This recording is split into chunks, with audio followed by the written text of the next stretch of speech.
I turned Minecraft into the ultimate pirate adventure game, and of course, I'm not just talking about adding custom boats into the game. I've added mostly everything you would see in Pirates of the Caribbean or Sea of Thieves, which is what I'll be referencing to for every minor feature I show you.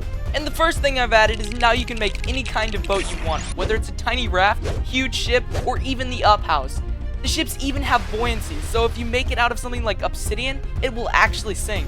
But if you're not creative enough to build a ship of your own, don't worry, because I also added custom ships that come in 3 variants: the cog, the brig, and the galley. These are much easier to craft and are faster than any other ship. They even have a bit of storage. You can also attach mini cannons onto them, so you'll have a tactical advantage against other bigger ships. Which reminds me, who said cannons were only limited to the custom ships? Because I added cannons that can go on the bigger ships too. With these, you will actually have to push in the cannonball before you can fire it. But don't worry, because once you get it in, it will definitely pack in a punch. Or at least have your opponents begging for mercy. But if that sounds a bit too complicated for you, I also added... Bruh. These come in 2 variants, the flintlock and the musket, with the musket obviously doing more damage. If you want, you can even attach an iron sword to the musket to make it a bayonet. And if you put it in your offhand, it will make your character do the British soldier pose thing. And as you all probably know, none of this would even be possible without the Create mod, which at this point doesn't even need an introduction. Actually, Link, there are trains in Create mod, and I think this is a pirate mod pack. Well,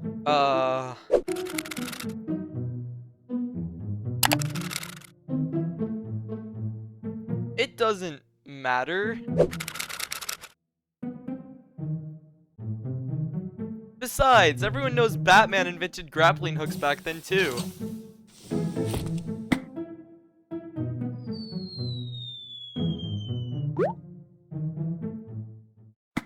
That's right, there are grappling hooks now too, so you can swing onto ships in the heat of battle. And what's a captain without his pirate's hook, or in this case, hook shot, which is exactly like a grappling hook, except with this thing, you will actually go straight towards your target rather than you just swinging towards it. And by this point, it can be pretty boring sailing the endless seas, which is why I also added board games to play while you're sailing the endless seas. Right now there are only 2 games you can play, chess and tic-tac-toe. But if both of those sound boring to you, there's also chalk, so you can draw arrows and X's. Now obviously you can't have a pirate mod pack without, pirate juice, with each recipe having different effects. And if you want to learn how to make a recipe, you'll need to make a recipe board package. But remember, don't drink too much. If you think you're a real pirate though, you can't be seen using those terrible normal chests, so I advise you switch to the fancy pirate normal chest. You can find these all over the place, and most of them have a different texture for each biome you're in. You can also lock these chests, and that pretty much makes them indestructible. But we can't just leave these chests out in the open, which is why I've added custom zombie mobs for you to fight on your adventures. These zombies can summon minions to help fight, but when you finally do beat the ringleader, it might have a surprise in store. Some of them also have new drops, which I'll let you find on your own. But to add an even bigger layer of challenge to this mod pack, I've also added dehydration. So, if you want to survive, you now have to drink water. But don't think you can just drink any water, because water is now salty. And if you want purified water, you'll have to boil it. Speaking of water, there are a lot of different fish in the Sea of Thieves, which is why I've literally just copied them into Minecraft. I'm not even joking. You can catch all of these fish by either fishing or putting them in a bucket. There's also a chance that you can get worms and grubs by digging in the sand and dirt blocks. You can then use them to feed fish, which will make them grow to trophy size, so that when killing them, they will produce more food. But if you're too lazy to go out and get these fish for yourself, you can always trade with fishermen villagers before heading out into the deep blue sea. And if we really want to turn Minecraft into the Sea of Thieves, the oceans can't just be empty. Actually, the oceans are empty in the Sea of Thieves. But there is one area that isn't empty, the ocean shrines, which is why I've added better ocean monuments, and if you're lucky, you may even find a few hidden treasures inside. Just like the ocean monuments, I've also added a completely revamped world generation, where oceans are a lot bigger and deeper, enabling miles and miles of sailing. When you finally do come across land, you can expect to see more interesting terrain such as lava wastelands and sky islands. Some villages even look like small British towns rather than just regular villages.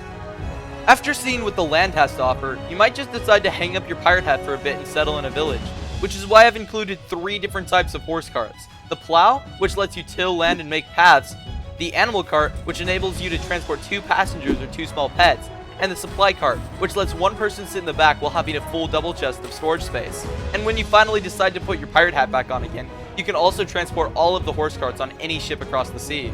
Talking about pirate hats, you don't want to just steal from other players without style, and that's why I've added villager hats, so you can at least pretend to have a pirate hat.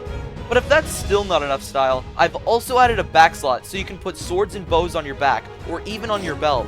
Sailing in style also means you will actually need to know where you're going. A real captain would never try and navigate the high seas without the proper tools, and that includes an antique atlas, which will allow you to map out everywhere you and your crew have been, and to mark special areas to save the atlas that you might want to return to. Like for instance, a hidden treasure that you might not want other pirates to easily access. Finally, if you want to be a well-known pirate that is feared by other players, what's a better way of doing that than making your own pirate flag, with a banner that strikes fear in your enemies before you even reach them. You can also put banners on rowboats, wear them as capes, or even hang them under blocks as a warning to other players to stay away from your pirate cove. And there are a few other things that are going to really turn this into the ultimate pirate adventure game, such as being able to crawl, sit on slabs and stairs, and sleep in hammocks below deck. And if you want, you can even turn yourself into a cursed skeleton pirate, doomed to sail the seas forever. Oh, and I almost forgot, what's a pirate adventure without a sea shanty? So now you can play your favorite pirate music while you sail and loot the 7 seas. Which makes this mod pack 101% complete. And since it's been like 7 months since I've last posted a video... Actually, Link, it's been 8 months, 14 days, and 17 hours. Anyway, if you're interested in playing this for yourself, you can find the download link in the description. I'm also going to be doing a 101 player pirate treasure hunt using this mod pack, where the winner will be getting $101. So be sure to join the Discord, also linked in the description. And with that being said, I'll see you there.